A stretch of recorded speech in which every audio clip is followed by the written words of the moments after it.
Ce livre est une obsession. Je n'exagère pas. Il m'a hanté pendant des jours.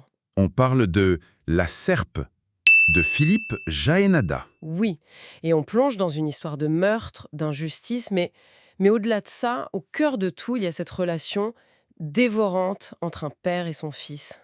C'est une histoire glaçante, vraiment. On suit ce jeune homme, Henri Girard. Et on est projeté directement dans un château du Périgord.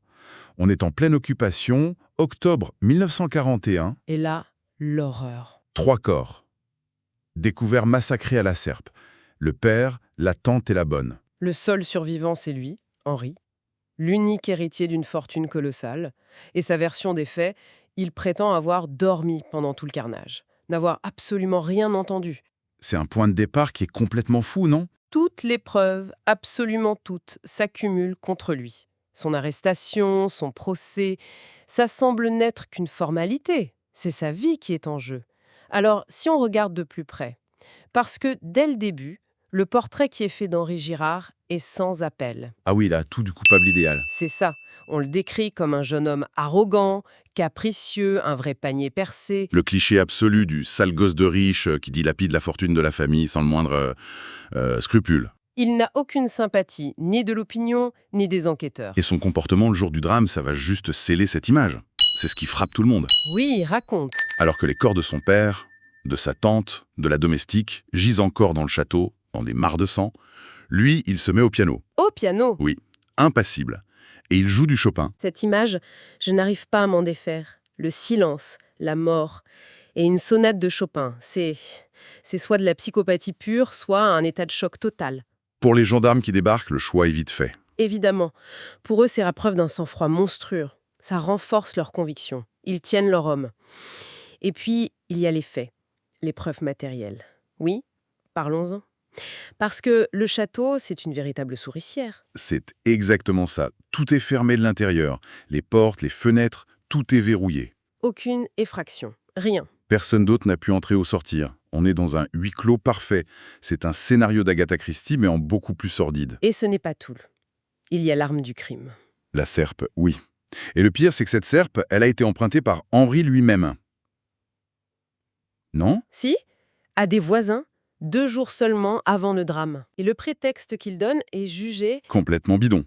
Il dit que c'était pour couper du bois, mais sa version ne tient pas une seconde. Donc là, pour la police, l'opinion publique, les journaux qui se déchaînent, l'affaire est entendue. Il n'y a plus l'ombre d'un doute. Henri Girard a massacré sa famille pour l'héritage. L'enquête est bouclée en quelques jours à peine. On a donc ce tableau qui est absolument accablant. Le comportement, les preuves, l'opinion. On se dit que le procès n'est qu'une formalité pour l'envoyer à l'échafaud. Surtout en 1943. En pleine occupation, la justice n'est pas connue pour sa clémence. Exactement. Et pourtant, C'est au tribunal que tout bascule. Le procès arrive, après 19 mois de prison préventive. 19 mois? Oui, on s'attend à une condamnation rapide, exemplaire. Et là, coup de théâtre. Contre toute attente, Henri Girard est acquitté. Acquitté? Mais comment c'est possible? Avec un dossier pareil, ça paraît surréaliste. La clé de cet acquittement, elle a un nom. Maître Maurice Garçon. Un bon avocat, donc. Plus que bon, ce n'est pas n'importe qui. C'est l'un des plus grands avocats de son temps, une sommité du barreau, un homme d'une intégrité reconnue de tous. D'accord, mais même avec le meilleur avocat du monde. Non, parce que c'est là que le mystère s'épaissit de façon vertigineuse. Garçon n'était pas un simple avocat. Ah bon?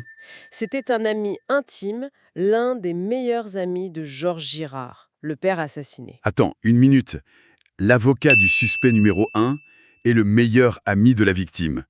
Mais ça n'a aucun sens. C'est un conflit d'intérêts énorme, non? Ou alors? Ou alors, ça veut dire qu'il est le seul à avoir une conviction intime, qui va à l'encontre de toutes les preuves. Il met sa réputation en jeu. Totalement. Il défend l'assassin présumé de son meilleur ami. Il faut être absolument certain de son innocence pour faire une chose pareille. Mais comment il a fait? Qu'est-ce qu'il a pu dire pour retourner un jury qui semblait déjà convaincu? Garçon a été magistral. Il a méthodiquement démonté chaque preuve. Il a souligné des incohérences énormes que l'enquête, menée à charge, avait juste ignorées. Comme quoi, par exemple? La scène de crime, une vraie boucherie. Il y avait du sang absolument partout. Pourtant, On ne retrouve pas la moindre, et je dis bien la moindre, trace de sang sur Henri. Rien. Ni sur lui, ni sur ses vêtements, alors qu'il porte les mêmes que la veille. Mais c'est impossible. Un carnage à la serpe et il n'a rien sur lui. Comment la police a pu ignorer ça? C'est toute la question. Ils étaient tellement persuadés de sa culpabilité qu'ils ont parlé de ruse diabolique. Ils ont imaginé qu'il s'était lavé, changé, sans aucune preuve. C'est un cas d'école de biais de confirmation. Exactement. Ils avaient leur coupable, donc tous les faits devaient coller à cette théorie, même les plus improbables. Ils ont fait coller les faits à la théorie et pas l'inverse. Et ce n'est pas le seul élément, n'est-ce pas? Tu parlais de la relation père-fils. Ouais. L'accusation a peint le portrait d'une relation exécrable, de conflits permanents autour de l'argent. Le mobile parfait. Sauf que, Sauf que Maurice Garçon sort de sa mallette la correspondance entre le père et le fils. Et là, le mobile s'effondre. qu'est-ce qu'il y a dans ces lettres? Tout le contraire de ce que l'accusation prétend. On découvre des lettres tendres, pleines d'affection, de souciat. Ah oui, un père inquiet pour son fils. Un fils qui se confie à son père. Une relation bien plus complexe, bien plus aimante. Garçon lit ces lettres à voix haute. Et ça change radicalement la perception du jeune homme. Le monstre avide d'argent disparaît. Et il laisse place à un fils, peut-être immature, mais un fils aimé. C'est incroyable. Il a méthodiquement détruit le mobile et il a pointé une impossibilité matérielle. Oui. Et surtout, il a joué sur l'absence de certitude. Il a martelé une question simple. Et s'il y avait un doute? Face à une enquête bâclée, menée à charge, ce doute a suffi. Alors après cet acquittement qui laisse tout le monde stupéfait, Henri Girard disparaît. Il quitte la France. Il part pour le Venezuela. Silence radio pendant des années. Puis en 1950, il revient. Mais il est transformé. Ce n'est plus le même homme. Non. Il a changé de vie et même de nom. Il ne s'appelle plus Henri Girard, il a pris un pseudonyme, Georges Arnaud, et il a un manuscrit sous le bras. Pas n'importe quel manuscrit, un roman d'une tension inouïe, Le salaire de la peur. Le livre est un succès phénoménal. Il est adapté au cinéma par Clouzot. Le film gagne la Palme d'Or à Cannes. Cet homme, que la France considérait comme un monstre, devient un écrivain célèbre, une icône. Cette transformation est extraordinaire. D'un parricide présumé à un écrivain acclamé qui, en plus, va consacrer une partie de sa vie à lutter contre l'injustice. C'est un paradoxe complet. Et c'est peut-être la plus grande énigme. Est-ce une forme de rédemption, une manière de prouver au monde qu'il n'était pas ce monstre? Difficile de ne pas y voir un écho de sa propre vie dans son œuvre. Bien sûr, le salaire de la peur, c'est l'injustice, la fatalité, des hommes piégés par leur destin. Il a vécu l'injustice de l'intérieur, la machine judiciaire qui broie un individu. Mais l'énigme de fond, elle, reste entière. Voilà, si Henri Girard est innocent, qui a commis ce triple meurtre atroce? L'affaire n'a jamais été résolue, le mystère est resté intact. Jusqu'à Philippe Janada, 75 ans plus tard. Et il ne fait pas les choses à moitié. Il retourne à Périgueux, il se plonge corps et âme dans les archives, il épluche des milliers de pages du dossier. Et ce qu'il découvre est... Incroyable. La clé n'est pas dans une preuve spectaculaire. Non, pas du tout. Elle se coche dans des détails infimes, des rien du tout que tout le monde a ignorés à l'époque. Parce qu'on les a jugés insignifiants. Exactement. Mais ces détails, une fois assemblés, redessinent complètement l'histoire. Donne-moi un exemple. Un de ces détails qui change tout. Une toile d'araignée. Une toile d'araignée. Oui, une toile d'araignée parfaitement intacte sur le rebord d'une fenêtre du rez-de-chaussée. Et alors? L'accusation prétendait qu'Henri aurait pu utiliser cette fenêtre pour simuler une effraction. Or, la toile est là, intacte. Ce qui prouve que personne, ni un intrus, ni Henri, n'est passé par là cette nuit-là. C'est un alibi physique silencieux, que personne n'avait vu. Un détail minuscule qui démolit une partie de la thèse de l'accusation. C'est fou. C'est dingue. C'est un détail à la Sherlock Holmes, et il y en a d'autres comme ça. Oui. Quelques gouttes de rosée, ou plutôt, leur absence.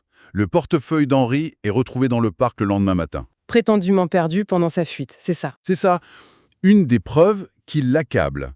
Sauf qu'il est retrouvé complètement sec, alors que tout le parc est couvert de la rosée du matin. Ce qui veut dire? Ce qui veut dire qu'il n'a pas pu y passer la nuit. Conclusion de Janada, il n'est pas tombé là. Quelqu'un l'a déposé là, le matin, après le lever du soleil, pour faire accuser Henri. Donc ce n'est plus juste un doute, c'est la preuve d'une mise en scène. Exactement. Ce ne sont plus des suppositions. Ce sont des quasi-certitudes. Ces petits riens changent absolument tout.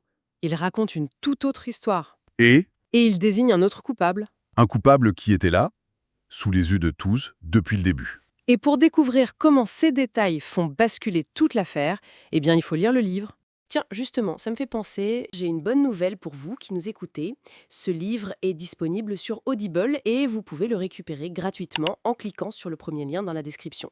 L'idée, c'est vraiment des narrations très immersives. Une narration professionnelle, bien incarnée, ça change absolument tout. La personne ne fait pas que lire, elle interprète, elle donne vie au texte. Ah tiens, super, en plus de la vidéo, il y a un livre audio. Si on veut juste le livre, le lien pour récupérer votre livre audio se trouve dans la description de la vidéo. Si vous avez apprécié le contenu, n'hésitez pas à laisser un petit pouce en l'air et à vous abonner à notre chaîne YouTube pour ne rien manquer des prochaines vidéos.